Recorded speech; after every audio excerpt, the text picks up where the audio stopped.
At exactly 7 p.m., the door unlocked by itself. But this time, someone inside whispered my name. Fearful face. I thought I was alone, until I realized something was already waiting for me. After 7 p.m., the voice said, is exactly the kind of information that becomes available in a private conversation between reasonable people. The dashboard clock clicked to 7 p.m.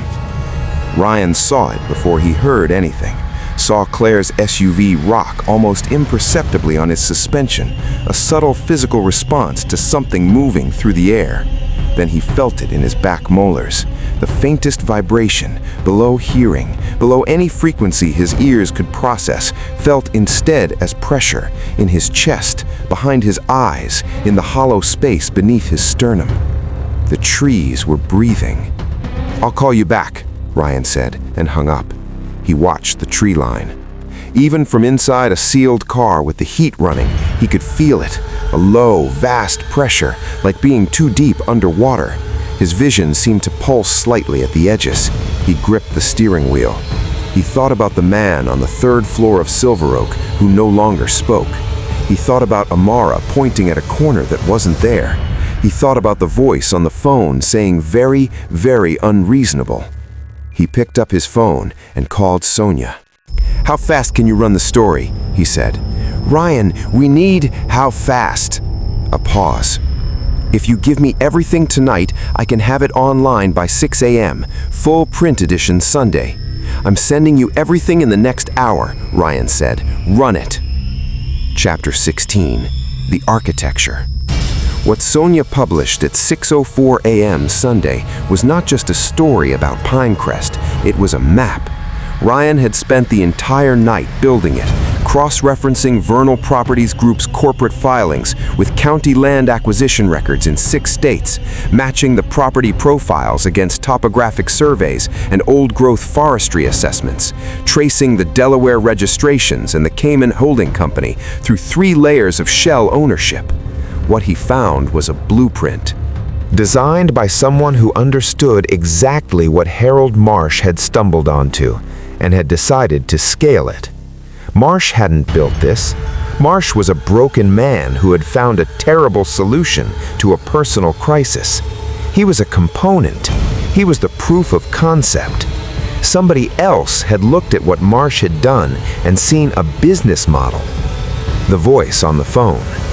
Ryan didn't know his name yet, but Sonia did by the time she ran the story.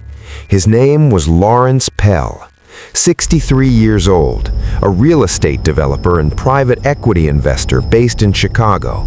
No criminal record, a LinkedIn profile full of conference appearances and industry awards, a man whose name appeared on charitable boards and whose photograph showed up at fundraising galas, smiling, well-dressed, hand extended. He had met Harold Marsh 8 years ago through a mutual attorney. He had provided the initial capital for Silver Oak. He had built the shell structure that insulated him from direct liability. He had been quietly running the operation ever since. By 9 a.m. Sunday, the story had 40,000 shares. By noon, it had been picked up by the Associated Press. By 3 p.m., the Illinois Attorney General's office had issued a statement announcing an investigation. By 6 p.m., Lawrence Pell's attorney had released a statement calling the reporting reckless and factually unsupported. By 9 p.m., Hollow Creek Estates in Pennsylvania had been contacted by state housing authorities and ordered to provide resident records. Ryan sat in his hotel room in Harlow Falls and read the notifications coming in on his phone and felt none of the satisfaction he'd expected. He thought about Birchgate Commons in Ohio, closed 2 years ago under NDA, 16 units. He didn't know how many people had lived. "You understand what you've done," Pell said. "To yourself, not just to me.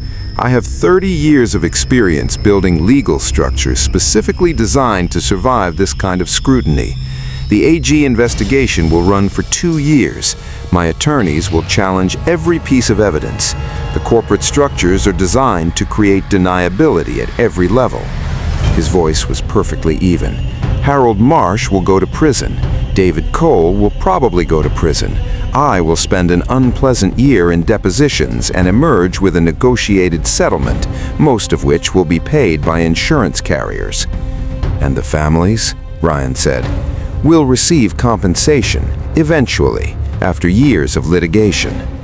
That's your pitch? Ryan said. That you'll get away with it? My pitch, Pell said quietly, is that I always get away with it, that the system is built in a way that protects people like me, that you have done something tonight that cost me money and cost me time and caused me real inconvenience, and that I want you to understand clearly that I regard that as a personal matter, separate from the legal one. The room felt very still. Is that a threat? Ryan said. It's information, Pell said. I think you're an intelligent man. I think you understand the difference. The call ended. Ryan sat with his phone in his hand for a long moment. Then he opened his laptop and started typing. Not to Sonia, to the FBI. He had already been in contact with an agent in the Chicago field office, a woman named Torres who covered financial crimes and had been following the Silver Oak case since the charges were filed. He had sent her Pell's name 2 days ago with a note that said, "Follow the corporate structure." Now he forwarded her the recording of the phone call, both phone calls.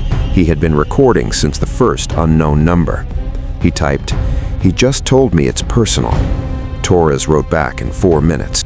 "My name is Ryan Walsh. I wrote the Silver Oak and Pinecrest articles. I think I know what happened at Birchgate. If you're willing to talk, I will listen. You don't have to use your name." He hit send.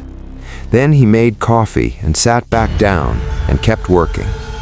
Outside, the elevated train went by and rattled the windows. He didn't check them. Not this time. At 7 p.m. exactly, he noticed the time. He always noticed the time now. His phone buzzed. A new email from an address he didn't recognize. No name in the sender field, just a string of numbers. The subject line was blank. He opened it. There was no text in the body of the email, only an attachment, a PDF file named rs_analytics_client_list_full.pdf. Ryan stared at the screen. His cursor hovered over the attachment for a long moment. He thought about Torres, about the FBI, about the professional and correct thing to do, which was to forward this immediately without opening it and let federal investigators determine whether it was genuine or a trap or a virus or all three. He thought about 11 years. There is one more property not on this list. It is the most recent. It is not yet open. The site preparation is complete. If you want to stop it before anyone moves in, you have approximately 3 weeks. The address is at the top of page 1. You missed it the first time. Ryan scrolled back to page 1. At the very top of the document, above the header, in small gray text he had scrolled past without registering, an address. Not in Illinois, not in Ohio or Pennsylvania, in Nevada, Las Vegas, a city with millions of people and a real estate market that moved fast and a population that turned over constantly, transient workers, young families, people relocating for opportunity, people looking for exactly what a nice new residential complex with accessible prices and professional management and warm lighting in the lobby would offer them. Ryan read the address 3 times. Then he called Torres. She answered on the second ring. "I just received something," Ryan said. "I need you to see it immediately." "What is it?" "A client list," Ryan said, "for Resonance Site Analytics. All 11 properties, 6 active." He paused. "And a 12th that isn't on the list yet, in Las Vegas, 3 weeks before it opens." A silence on Torres's end that lasted long enough to be significant. "Forward it to me right now," she said. "Don't touch the original file again. I'm calling the Nevada field office in..." "Torres." "What?"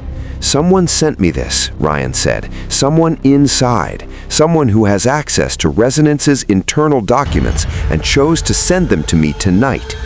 He looked at his screen, at the 43 pages, at the red text reading active next to 6 property names. That person is taking a significant risk, which means they want this stopped badly enough to take that risk. Or, Torres said carefully, they want you in Nevada